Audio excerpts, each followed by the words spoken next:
Hello everyone, এয়া হৈছে মা মনসা পূজাৰ পূজা তো আমি গৈছিলোঁ পূজালৈ কাৰণ আজি পূজাৰ আজি ফাৰ্ষ্ট দিন হয় বেলবৰণ হয় তো আজি বেছি মানুহ নাই কালিৰ পৰা কিন্তু বহুত মানুহ হ'ব মানে এনেকৈ ফটো উঠিবলৈ ভিডিঅ' কৰিব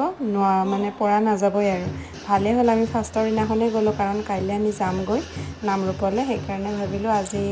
মা মনসাৰ ওচৰত এগছি বন্তি জ্বলাই আহোঁ সেইকাৰণে আমি গোটেইকেইটা গ'লোঁ খালি দেউতা যোৱা নাই আৰু গৈ পেলাই ধুনীয়াকৈ পূজাখন চালোঁ ছোৱালীহঁতেও ধুনীয়াকৈ চাব পাইছে কাৰণ ভিৰ নাই যিহেতুকে নহ'লেতো বহুত ভিৰ হয় মানুহ আৰু এই দেখিছেনে ধুনীয়াকৈ সজাই ৰাখিছে মন্দিৰৰ চাৰিওকাষে আৰু ইয়াতে মেলা নিচিনাও হয় দোকান পোহাৰ সকলোখিনি হয় সৰু বাচ্ছাৰ কাৰণেও মানে খেলা বস্তু সেনেকৈ কৰি আহে তো